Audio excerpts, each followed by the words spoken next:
Hello friends, I am Sanjay sir from SL classes allure.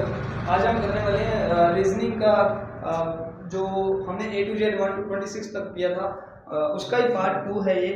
क्योंकि इससे related आपको 2 से 3 क्वेश्चन मिलते हैं हर एक कंपटीशन एग्जाम में, ठीक है। और ये आपके लिए बहुत इंपॉर्टेंट है।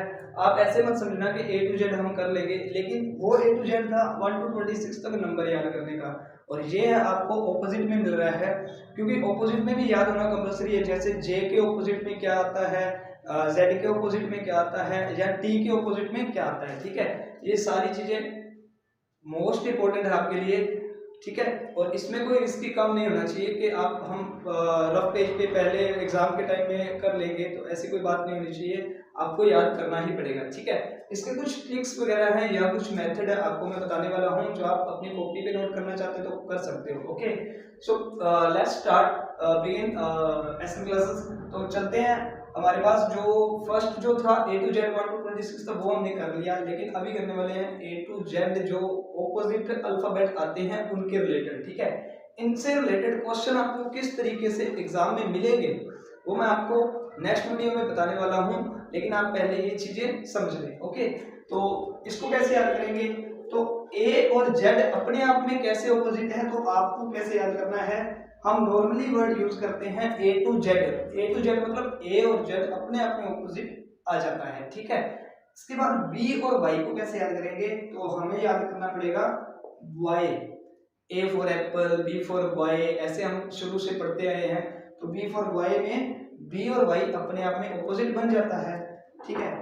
इसके बाद आएगा हमारे पास क्रैक्स।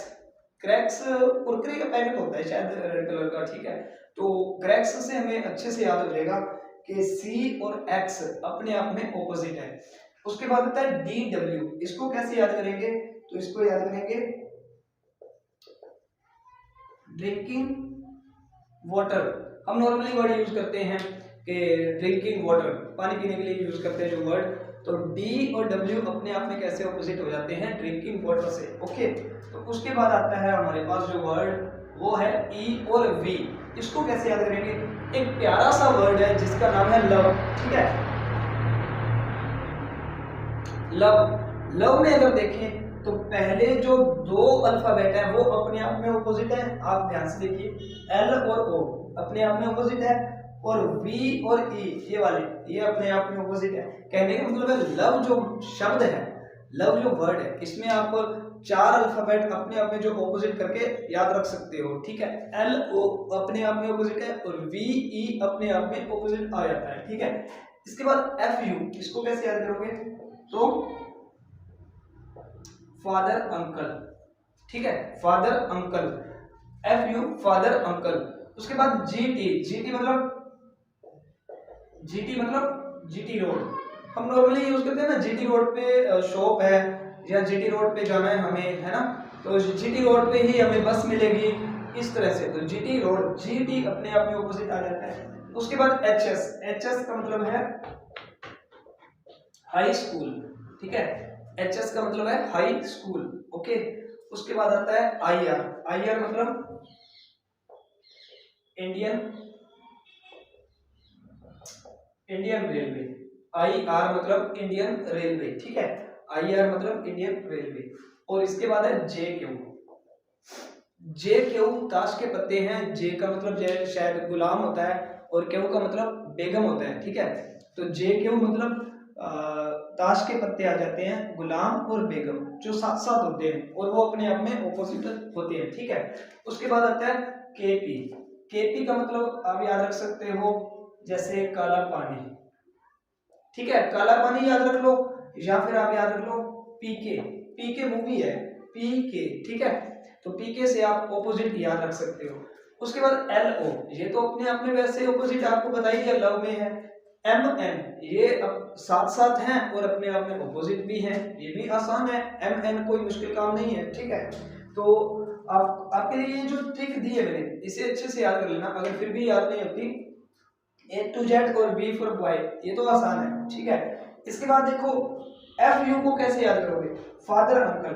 फादर अंकल एक साथ जीटी रोड पर गए, वहां पर हाई स्कूल था, जहां पर इंडियन रेलवे के फॉर्म भरे जा रहे थे, लेकिन वो गुलाम और बेगम यानी कि ताश खेलना शुरू कर दिया उन्होंने, और घर पे आते ही उन्हें क्या हुआ, काले पानी की सजा मिली, या फिर घर पे आते ही वो क्या करने लगे, पीके मूवी देखने लग गए। ठीक है, और इसमें अगर आपको लगता है कि आप इस तरीके से इसे याद नहीं रख सकते, ठीक है, तो आपको A to Z 1 to 26 तक जो मैंने अभी नंबर याद करवाए थे, जो फर्स्ट वीडियो थी, उसका जो लिंक है वो आपको डिस्क्रिप्शन बॉक्स में मिल जाएगा।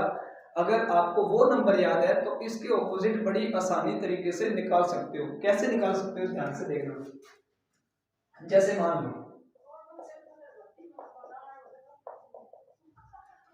लो मैंने फादर जो एक वर्ड है, इसका मैंने सबका ऑपोजिट निकालना है। मान लीजिए आपको F का ऑपोजिट आप भूल चुके हो क्या था, ठीक है, A का ऑपोजिट भूल चुके हो, या फिर R का ऑपोजिट भूल चुके हो एग्जाम के टाइम पे, तो आपको एक नंबर याद रखना है। वो नंबर क्या है, तो मैं आपको बता देता हूँ, ये मैं सब इरेज कर देता हूँ। ठीक है, आपको एक नंबर याद रखना है, वो नंबर क्या है, वो है 27। वो नंबर क्या है, 27। तो 27 आप करोगे क्या, 27 नंबर याद रखना है। फादर जो है इसके नंबर लिख लो, F 6 पे है, A 1 पे, T 20, H 8, E 5, R 18। इन सबके नंबर लिख लो आप। ठीक है, इन सभी नंबर को एक एक करके इन 27 में से माइनस करते जाना है। माइनस करने के बाद जो आंसर आएगा उस नंबर पे आपको देखना है कि कौन सा अल्फाबेट आता है इस नंबर पे। जो अल्फाबेट आएगा वो इसका ऑपोजिट होगा। कैसे, चलो देखते हैं। आज F 6 पे है, 6 तो माइनस कर दिया 6, तो 27 में से 6 माइनस कर दो आप, तो आपके पास कितना बच जाएगा, ये आपके पास रिमाइंडर बचेगा 21। और 21 पे कौन सा अल्फाबेट होता है, वो होता है U। ठीक है, तो इसका मतलब है इस F का ऑपोजिट क्या हुआ, U। ठीक है, फिर आप 27 में से A का नंबर घटा दीजिए, एक घटाओगे तो क्या आएगा 26, और 26 पर क्या होता है Z, तो इसका मतलब है A का ऑपोजिट क्या हो गया Z। इसके बाद T आता है, तो 27 में से T का नंबर घटा दीजिए, T का नंबर क्या है 20, उस 20 को माइनस कर दिया, माइनस करने के बाद हमारे पास आया 7, और 7 पर कौन सा अल्फाबेट होता है G। इसका मतलब है T का ऑपोजिट क्या हो गया G। H का ऑपोजिट कैसे निकालेंगे, इसको भी H का नंबर देखेंगे क्या है 8, उस 8 को माइनस करेंगे, हर बार माइनस ही करना है। किस में से माइनस करना है, 27 में से माइनस करना है। ओके, अब इसको माइनस करेंगे तो कितना आएगा 19, और 19 पर कौन सा अल्फाबेट होता है S। इसका मतलब है H का ऑपोजिट क्या हो गया S। E कौन से नंबर पे आ गया, E आ गया हमारे पास 5वें नंबर पे। 5 माइनस करेंगे तो 27 में से 5 माइनस करेंगे तो कितना आएगा 22, और 22 पे क्या होता है,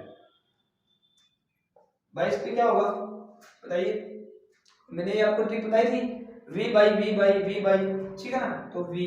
इसका मतलब है E का ऑपोजिट क्या हो गया V। हमारे पास रह गया R। अब R का ऑपोजिट देखना है, तो हमने क्या करना है 27 में से R का नंबर घटा देंगे, R 18 नंबर पे है, 18 नंबर पे घटा देंगे। ठीक है, तो हमारे पास क्या रिमाइंडर बचा 9, क्या बचा 9, और 9 पे क्या होता है I। मैंने बोला था आई नो मतलब मैं जानता हूं या मैं जानती हूं। ठीक है, तो R का ऑपोजिट क्या हो गया I, वैसे इंडियन रेलवे। ओके, और आपको मैंने बताया था पहली वीडियो में रेलवे जोन जो है वो रेलवे जोन कितने हैं हमारे भारत में, टोटल 18, जिसका हेडक्वार्टर जो है वो विशाखापट्टनम में है, और उस 18वें रेलवे जोन का नाम क्या है, दक्षिणी तट रेलवे जोन है ना। तो ये आप अच्छे से याद कर लीजिए। एक तो आपने याद करना है A to Z 1 to 26 तक सभी नंबर, और एक आपको ऑपोजिट A to Z याद रखने हैं। अगर आपको ये दो चीजें याद होती हैं अच्छे से, तो आपके 3 से 4 मार्क्स जो है हर एक कंपटीशन एग्जाम में मिलेंगे जो इनसे संबंधित होंगे। और वो किस तरीके के क्वेश्चन आएंगे वो मैं आपको बताऊंगा नेक्स्ट वीडियो में। तब तक के लिए बाय बाय, थैंक्स, ओके।